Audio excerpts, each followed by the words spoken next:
Hello everyone, this is my 2003 Honda VFR800.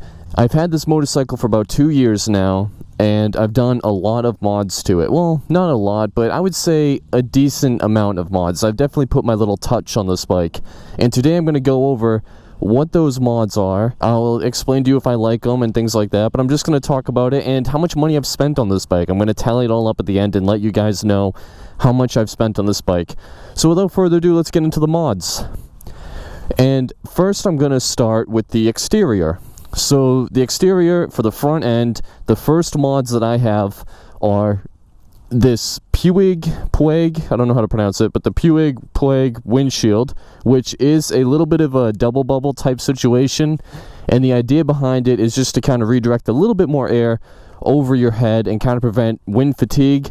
Now when I did that mod, I didn't really think that the bike had a lot of wind fatigue, but the OEM shield was all messy and crappy and cracked and had stuff all over it, so I just wanted to replace it and make it look better, and I think it does look a lot nicer too. Anyway, moving on down here to the blinkers. These are clear lenses with LED blinkers, and the reason why I went with those is this is actually, in 2006, Honda updated the VFR800 to having clear housings. So that's basically what these are. They're clear housings, and I think they look really nice. What a very good way to clean up the front end. The original orange ones were not that good looking in my opinion. Anyway, moving on from the front end to the side, and right away you can see these are a little dirty, but these are my frame sliders. These are T-Rex frame sliders, and these things are awesome. The great thing about the T-Rex frame sliders is that when you're sitting on your bike, you can actually, on long rides, put your feet up here or whatever, and it kind of acts as a way to stretch your legs out. I mean, that's not what they're meant for. You're probably not supposed to do that. It's probably dangerous, but I do that. Another thing too that I have is this Sargent seat. I got a really sick deal on it on Facebook Marketplace. Somebody sold to me for like $100 shipped. It's brand new. Like they bought it, they didn't like it, and they just sold it to me for like nothing. And it's great. I mean, the original seat, I didn't think it was that bad, but this is better. It looks better. It feels better. It's a great seat. Anyway, moving on to the back, and we got to talk about the exhaust system that this bike has. This is the Delcovic slip-on exhaust system. I'll let you guys take a listen to how it sounds right here.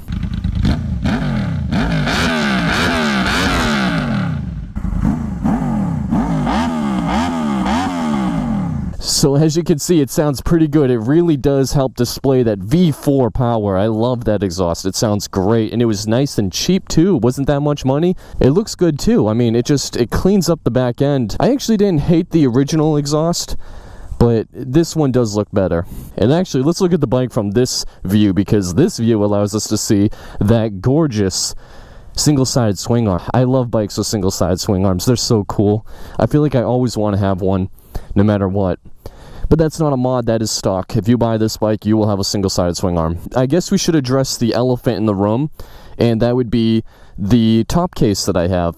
Originally, one of my complaints with the VFR was that there's no storage. Underneath the seat, there's practically no storage at all. I don't really like tying things down right here.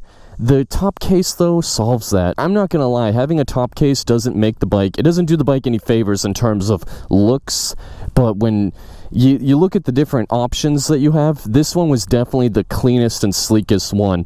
And like I said, it is like a two-part thing, because this is the OEM Honda Rack, and then I just put this Givey case on it. And the great thing about this Givey case, we have a bee right there. Please go away. The great thing about this is that you turn the key in, you open it up, and you have tons of storage. I can put my camera bag in there, my helmet fits in there, I can put my lunch in there for work. It holds a lot of stuff. I even take gallons of milk home. Like I can go to the store and buy some milk and, put it in here. I can put 2 gallons of milk in there. But anyway, the great thing about it too is that if you hit this silver button at the bottom and you tilt it up, you can pick up the whole thing. And now you kind of have a cleaner looking back. I mean, it's still not as good as OEM, but it looks nice. I mean, you can get rid of it if you want. I just ride around with it all the time. Even if I'm not using it, I don't mind it. I don't even notice it's there half the time. The only time I really notice it's there is when I'm putting things in it and out of it, which is kind of what you want. So I guess we should start to move towards the cockpit now. And in the cockpit, we have a couple things that immediately jump out at you. But first I'm going to mention these Helibars. The great thing about the Helibars is that they raise up the height of the handlebars and tilt it forward, so it gives you more of an upright seating position. And not only that, but it does so while retaining all of the stock cables, stock lines, everything. It's super easy to do, pretty much plug and play, just a couple little minor modifications you have to make, and it's good to go. Very, very, very well invested, and if you have one of these bikes, I do highly recommend them. Anyway, moving on, you have right here is my heated grips. The heated control is right there, very easy to see, very accessible while riding. The heated grips work very well, and I use them very often, especially in the fall and springtime when it's a little bit colder. And of course, on the bars, you have these heavy-weighted bar ends, which the reason why I put those on was just to kind of dull out some of the vibrations. This thing doesn't have many vibrations, but the very few that it does have, this helps dull them out, so that's good. And of course, we have the Ram Mount X grip for the phone. Works very well. I use it all the time. It's great for GPS. It's great for listening to music. And of course, we have right here, this is my dash camera system. And if I turn the bike on real quick, it might be kind of hard to see because I do have this waterproof cover now, and the waterproof cover is great. As you can see, as that truck went by, you probably can't see it, but this thing's great. It records everything. It loop records. It has a front-facing and rear-facing camera. As you can see back here, you have one back there, and you have one in front over here. And I've already caught some crazy stuff on it, like people cutting me off, people doing crazy stuff. But another thing that I have is right here, and this is pretty much essential for a VFR, is a voltmeter. And it also has 2 USB charging, and you can put it down here like a case like that, but I like to leave it open because it's easier to see, but in the rain I can close it. And I don't know if you guys saw that, but I also have a gear indicator right here, which works very well. I love the gear indicators. As you guys know, gear indicators are probably my favorite mod on any bike that doesn't have one already. I like to know what my gear is. I mean, it's almost as important as speed and tachometer. I don't know why more bikes don't come with them. We've gone in the exterior, the back, the side, the front, and the cockpit.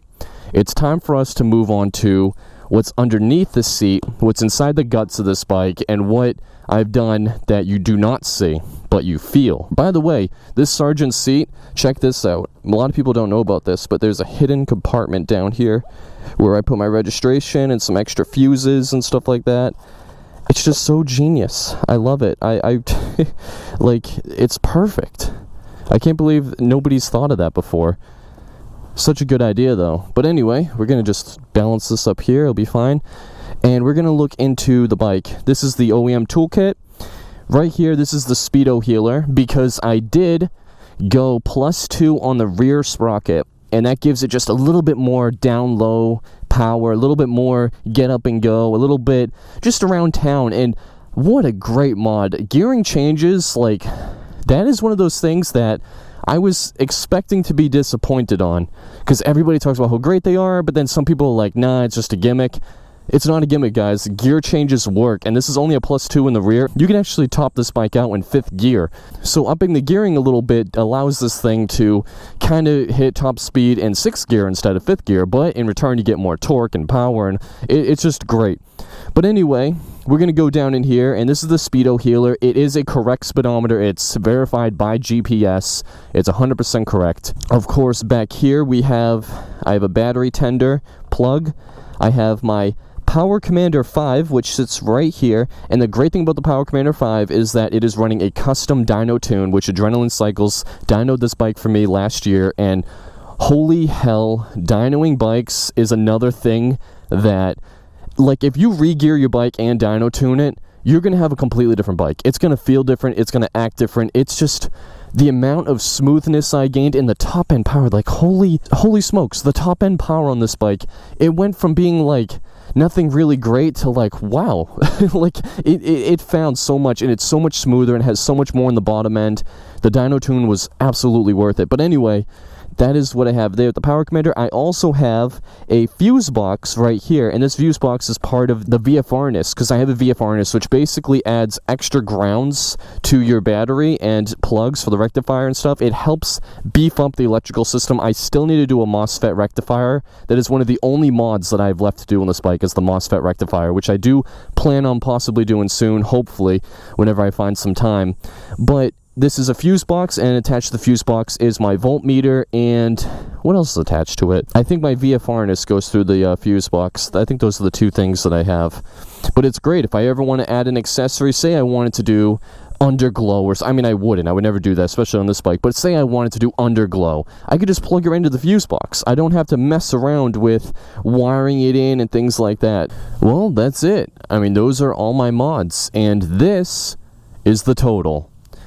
Yeah, that's a lot of money, I know, but hey, this is an amazing bike. It's an awesome machine. If I could have done it again, I probably wouldn't have, just because I could have bought a brand new one for that price. I do see them go for that, but this is a great bike, and I'm glad I got to experience it. And I mean, it's been reliable. It's been a reliable commuter for me, and I put 10,000 miles on it.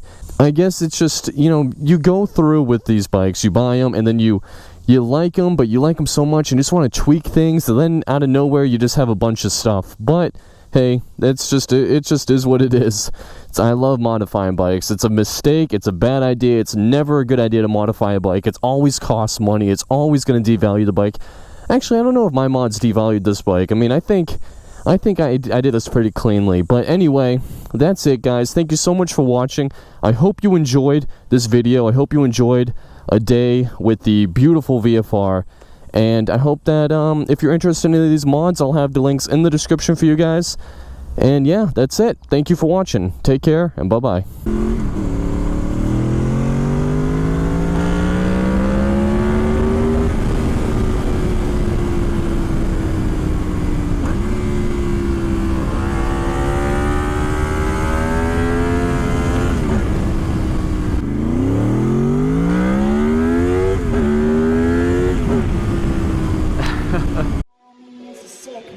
Pull your little arrows out, let me live my life, the one I'd better lead.